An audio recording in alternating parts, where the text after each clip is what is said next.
He treats us like women. That's something you've forgotten too, Ralph. You seem to have forgotten that I am a woman. How could I? You're always yapping. What if a single unscripted moment ended one of television's most legendary comedies overnight? The Honeymooners redefined sitcoms with its raw, working-class humor. But behind the laughter was a moment so unsettling, it was buried for decades. One line, delivered differently than ever before, silenced the audience and sent shockwaves through the network. This is the story they tried to hide. A collision of political blacklists, sponsor panic, and a live broadcast that crossed an invisible line. Was it a mistake, or the night Jackie Gleason revealed more than Ralph Kramden could handle? From Brooklyn streets to TV glory, Jackie Gleason's story didn't start under bright studio lights or in the comfort of a Hollywood mansion. It began in a cramped Brooklyn apartment, the kind where every creak of the floorboards carried the weight of struggle. Born in 1916, Gleason was raised in an Irish-American neighborhood that was as tough as the sidewalks he walked every day. His father abandoned the family when Jackie was just 9 years old, leaving his mother to hold things together with low-paying jobs and long hours. That kind of loss shapes you. For Gleason, it created a deep well of frustration, ambition, and grit that would later pour directly into the character of Ralph Kramden. Gleason didn't have the luxury of a clear path into show business. He spent much of his youth hustling, pool halls, odd jobs, and whatever it took to bring in a little money. The neighborhood itself was a theater of raw personalities, loud arguments spilling out of tenement windows, neighbors who lived paycheck to paycheck, and people whose dreams were always a little bigger than their means. These were the voices, the mannerisms, and the emotional rhythms he would eventually channel on live television. When Gleason yelled as Ralph Kramden, it wasn't just acting, it was Brooklyn coming back to life in front of the cameras. A variety stage was the board for his real big break and not a sitcom. Gleason, with his natural charm and timing, held an almost magical appeal for audiences. By the early 1950s, he had his own television show on the Dumont Network called Cavalcade of Stars. In 1951, Ralph Kramden was introduced to the world. The character was not meant to be the refined version we envision today, but instead portrayed as crude, loud, impatient, and always plotting. Television audiences used to seeing the cardigans and sage wisdom of the TV fathers all of a sudden found themselves watching a man shouting across a tiny apartment to an equally sharp-tongued wife. That was electric. While most television at the time romanticized suburban life, the Honeymooners sketches on Cavalcade spoke with a voice that embraced the grit. Ralph was a bus driver in New York City who never seemed to catch a break. He did not own a house in the suburbs, did not have a tidy lawn, and did not have a picture-perfect family. Instead, he counted endless schemes about getting rich quickly that ended up collapsing into comic disaster. And audiences loved it. They identified with Ralph in small victories and big failures. The other element that adds to the verisimilitude is Ralph and Alice Kramden's relationship. Alice was not the docile, smiling wife seen in all other shows. She gave as good as she got. She debated Ralph, pushed back against his bluster, and chastised him when his dreams got a tad too lofty. This wasn't some sitcom fantasy. It was an argument in makeup routine that very likely resembled kitchen argumentations across America. It wasn't easy casting Alice, though. Audrey Meadows almost lost the part completely. But CBS executives thought she was too glamorous and didn't imagine her being able to act like a working-class or middle-class housewife. Meadows, however, made it her ambition to prove them wrong. Put on fresh no makeup, unstarry clothes, hair pulled back. She would appear precisely like Alice to make the present case, and Gleason instantly would see her as perfect for the role. Alice was not always played by Meadows, as many would probably know. Pert Kelton, originally, was the first woman to put herself in being, yet she tended to adopt a sharper, more combative style. Then, she was replaced out of the blue with some official claims about health issues. The actual reason was murkier and loads more political. During the high tide of the Red Scare, allegations about her husband's communist ties made her a risk the network would not take. So she went without fanfare, without public announcement. Gleason's rise wasn't just about laughs. Political forces would soon alter the Honeymooners in ways no script could predict. The casting shakeup no one saw coming when the Honeymooners began to catch on. It was thanks in no small part to the chemistry between Ralph and Alice Cramden. In the early sketches on Cavalcade of Stars, that chemistry was defined by Pete Kelton, the original Alice. Kelton wasn't just a straight man to Glisson's over-the-top Ralph. She had a sharp tongue, a quick wit, and a way of looking Ralph up and down that could cut him to size without a single word. She brought a rawness to the role that matched the rough edges of the early episodes. To the public, Kelton's sudden disappearance was a shock. The official statement cited health reasons, a polite and vague explanation that was almost standard in the 1950s when networks wanted to avoid scandal. But those who worked on the show knew the real story. The Red Scare, the nationwide hunt for alleged communist sympathizers, was at its peak.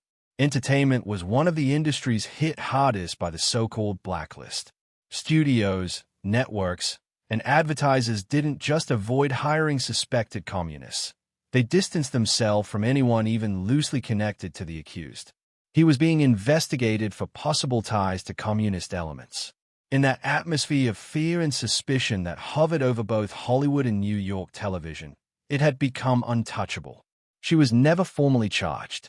There was no evidence or proof of wrongdoing. But in an age when any whiff of association could sink a career in hours, CBS quietly pushed her out, calculating it way more convenient to do so without fanfare. She was tough to replace. Alice was never ever a minor character. She was the one person who could stand up to Ralph Cramden. Too soft, and the whole thing loses its sing. Too hard, and it sits all wrong with an audience looking for laughs, not domestic strife. The actress had to kind of create the character of the long-suffering spouse without making her too much of a pushover. Audrey Meadows was not the obvious choice. However, CBS executives dismissed her as too glamorous for the part during her audition. Meadows was well aware of what they meant, though. She would prove them wrong. She would show up for the audition in a brand new set of headshots that were the opposite of Hollywood sparkle. Plain dress, hair unstyled, no makeup. In those photographs, Meadows didn't look like a movie star. She looked like a working-class wife in Brooklyn who spent her days stretching every dollar. Jackie Glisson saw the photos and knew instantly she was the right fit. The minute Meadows got under the skin of the character, the chemistry altered in a big way. Alice Kelton had been loud and brash, always quick to match Ralph's energy and volume. Alice Meadows, however, was more grounded. Her sharp wit was still there, but with a calm, measured tone which made Ralph's bluster seem even bigger. Rather than yelling back, instead, she let Ralph's anger bane itself out before subjecting him to the line that would leave him badly shaken. It gave the show a different rhythm, one that balanced the intensity of Glisson with an underlying strength of quiet. Some longtime followers of the early sketches missed Kelton's fire, but Meadows's interpretation warmed Alice so that it widened her audience. Now the audience saw not two always vying partners but a couple that cared for one another, despite the disagreements. The onset of hostility was punctuated by periods of sentimental tokens. "Baby, you're the greatest," hit differently when it came after Meadows' Alice had spent an episode putting up with Ralph's wildest schemes. The political purge had reshaped the cast, but the real revolution was yet to come when the show itself changed television history. Breaking the mold of American sitcoms when the Honeymooners spun off into its own series in 1955, television was a very different place. The airwaves were filled with pristine living rooms, neatly dressed parents, and smiling children who learned a moral lesson by the end of each episode. Shows like Father Knows Best and Leave It to Beaver presented an idealized America. Clean lawns, tidy homes, and fathers who always had the perfect advice. That was what television was supposed to be: reassuring, orderly, and, above all, safe. Jackie Glisson had no interest in playing it safe. When the Honeymooners debuted as a standalone series, it threw out almost every unwritten rule of the sitcom playbook. Gone were the polished suburban houses. In their place was a cramped Brooklyn apartment with peeling wallpaper and a kitchen table that served as the family's hub for arguments, hopes, and disappointments. Instead of children delivering cute one-liners, there was just Ralph and Alice, a married couple locked in a constant push and pull between dreams and reality. The genius of the show wasn't limited to its setting, but rather lay in its honesty. Ralph Cramden was no wise, steady patriarch. He was a working-class bus driver with an overactive imagination, short temper, and ability to unwittingly thwart his own plans. Alice was no passive and demure homemaker. She was wittily sharp-tongued and would stick to her guns. The characters were flawed, and that was exactly what made them connect with audience members. They didn't look like the shiny images on TV commercials.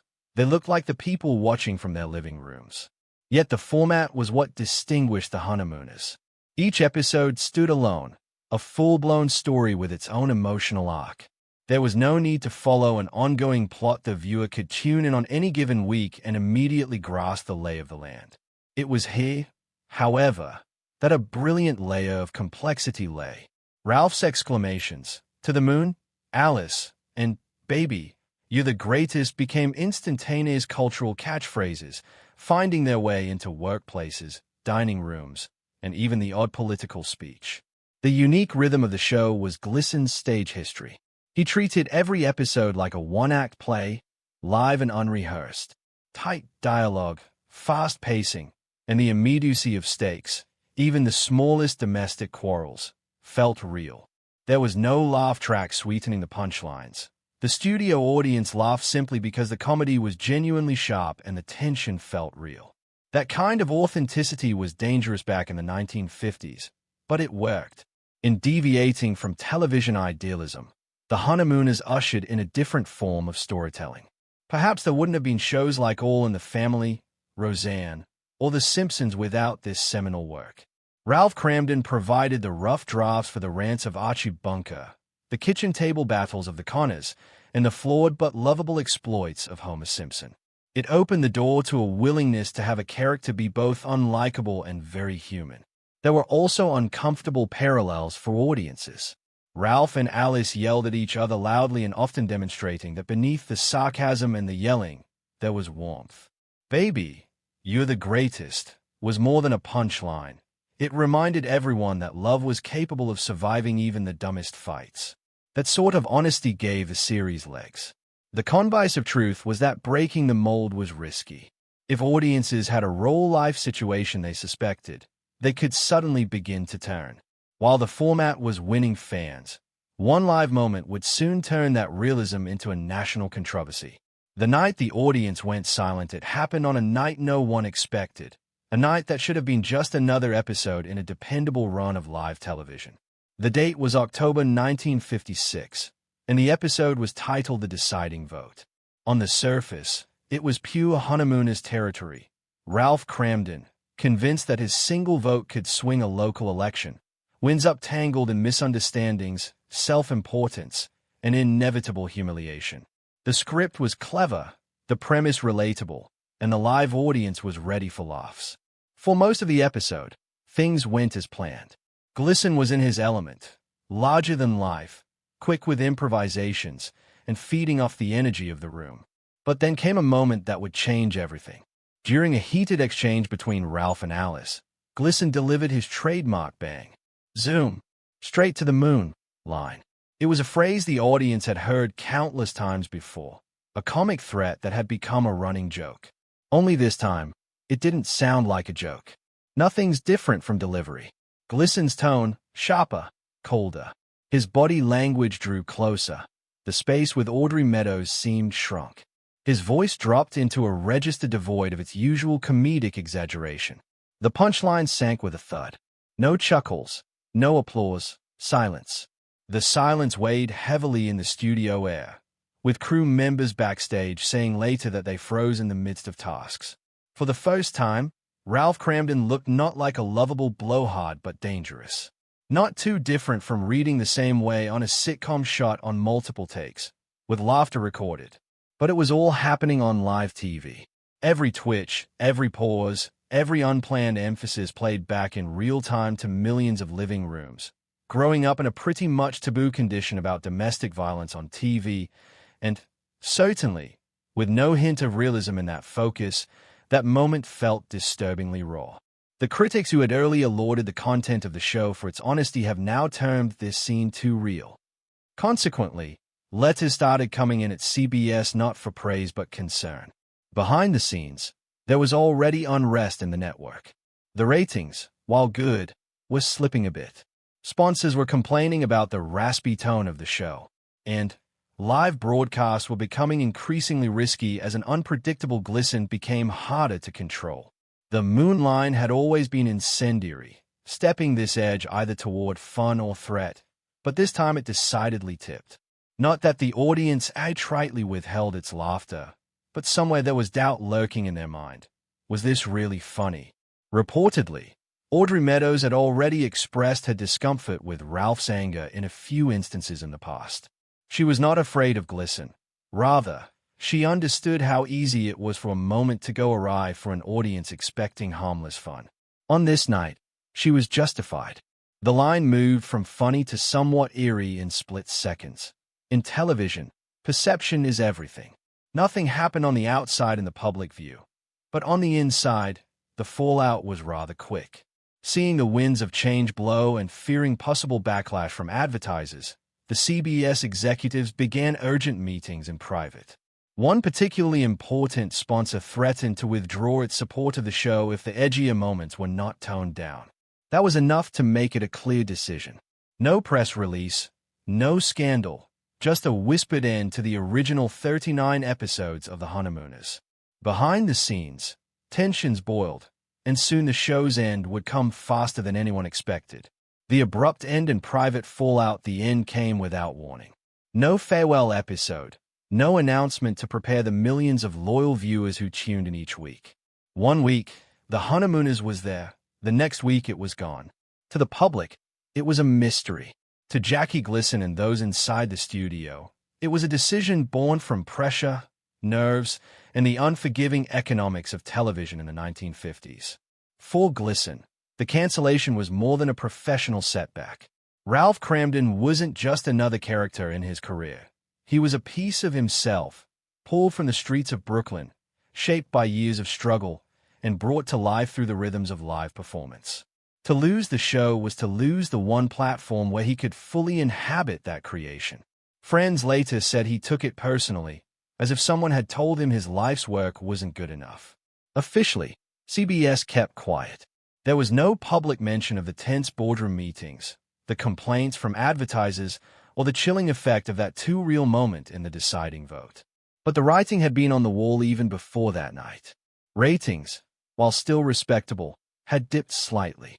Advertisers were wary of anything that hinted at controversy, and Gleason himself was wearing down under the strain of producing a live half-hour comedy every week. No retakes, no safety net, no time for rest. That was the essence of doing a live television program.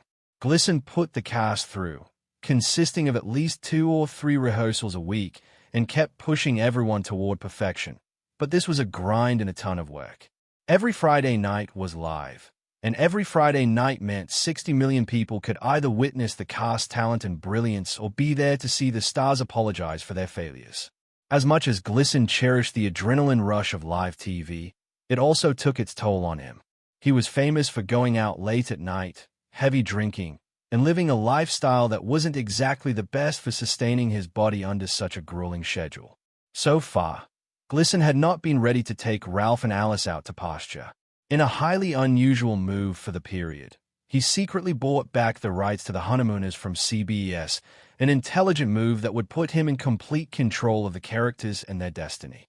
Over the next 20 years, he dutifully resurrected Ralph, Alice, and Ed Norton in sketches on his variety shows, and while the chemistry was still there, and the laughs came pouring in, something about the magic changed. The passionate urgency of the original 39 episodes could never truly be recaptured. For Audrey Meadows, the finish of The Honeymooners represented a turning point. She did not pursue a sitcom again. Her focus now turned to business, where she later became one of the first women to serve on the board of a major financial institution, Consolidated Savings and Loan. Meadows' quick wit and intelligence had immortalized Alice, but, more importantly, her determination showed her to be just as formidable off-screen. Art Carney, the bumbling yet lovable Ed Norton, fared well in the years post-show. He moved on to film, earning accolades and even winning an Academy Award in 1974 for his role in Harry and Tonto. While he did keep in touch with Glisson, their professional paths rarely crossed in a substantial way. Carney would always be identified with Norton, yet he was successful in not being trapped by the role. But Glisson wasn't finished. He would gamble on a second act for the Honeymooners in a completely new setting. The Miami comeback that missed the mark for Jackie Glisson. The end of the Honeymooners had never felt final.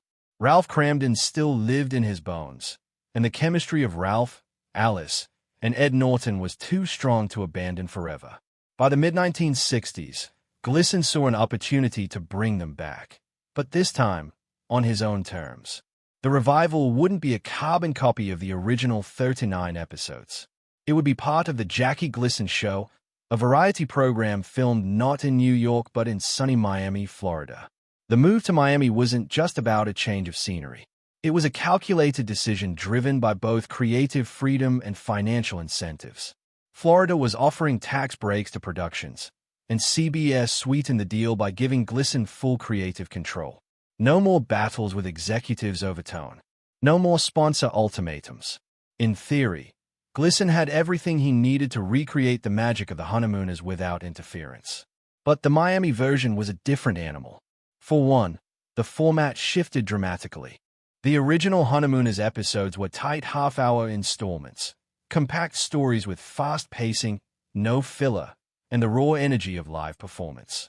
In Miami, Glisson stretched the format into hour-long episodes, sometimes even longer. The pacing slowed. Scenes lingered. What had once been quick, high-stakes domestic comedy now felt looser, more casual. There were visual changes, too. The gritty, monochrome Brooklyn apartment was replaced by cleaner, brighter sets. The charm of seeing Ralph and Alice navigate life in a small, worn-down space was gone. Everything looked more polished. The walls, the costumes, even the lighting. It was as if the working-class reality that had made the show relatable had been traded for a more conventional, television-friendly gloss. The original cast was reassembled.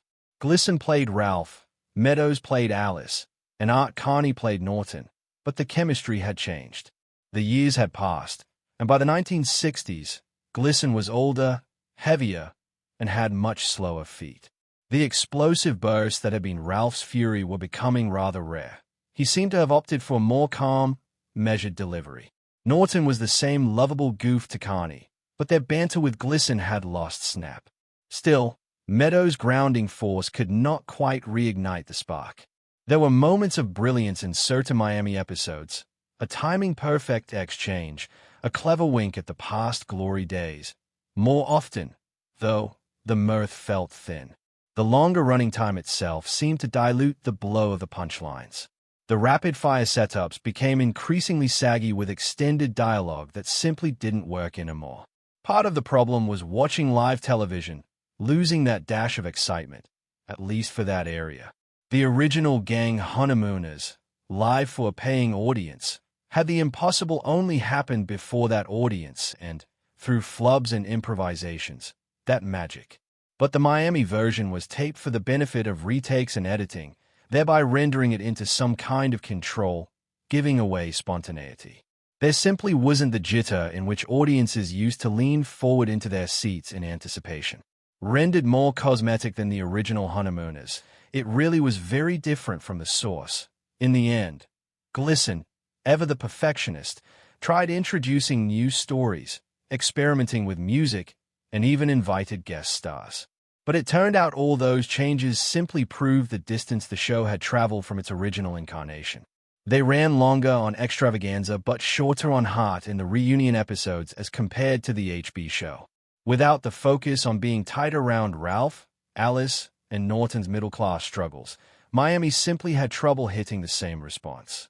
Even as the revival faded, the Honeymooners was finding a second life, not on stage, but in the hearts of a new generation.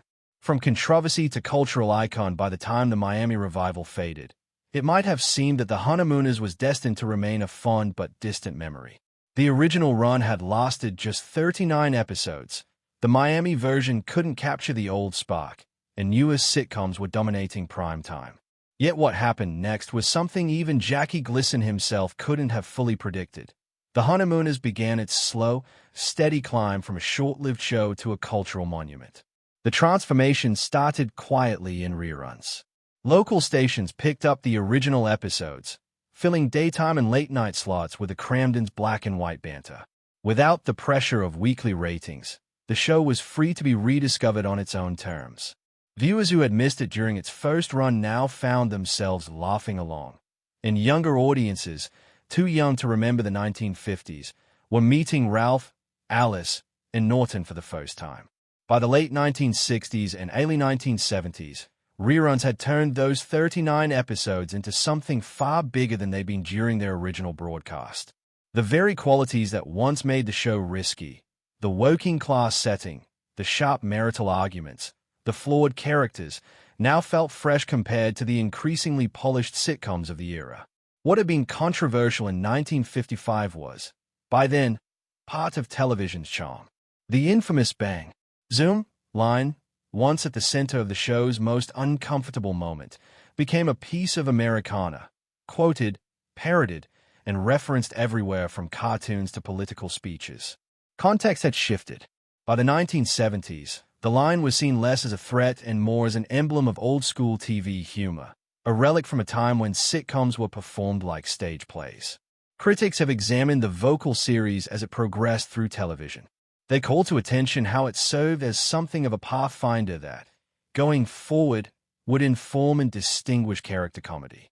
Ambition and frustration that knew neither bounds for Ralph Cramden, that mix of toughness and compassion that defined Alice, or that wacky loyalty cabin for all else that might have characterized a Norton. All these would be and have been echoed down the years in future television characterizations. All in the Family, Roseanne, and The Simpsons had no spiritual affiliations. They were genetics of the genetic descendants of the Honeymooners. In fact, even animated couples like Fred and Wilma Flintstone had Cramden blood in them.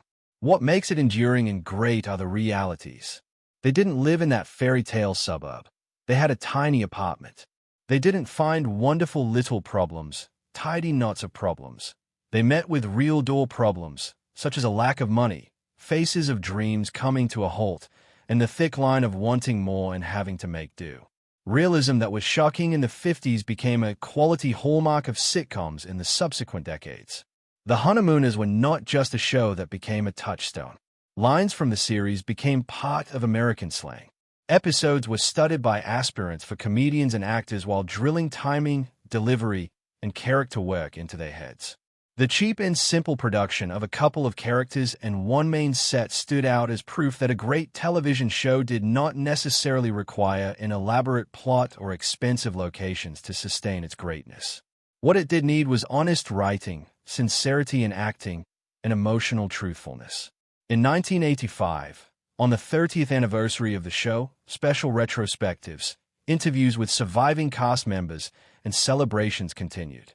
By then, The Honeymooners had gained solid acceptance as one of the most important sitcoms in television history. The very controversy that once threatened to sink it deep down into the waters became nothing but a trivial footnote or chapter in the story of a series whose influence escalated as the years went by. The infamous scene that pulled The Honeymooners off the air wasn't just a mistake. It was a turning point for American television.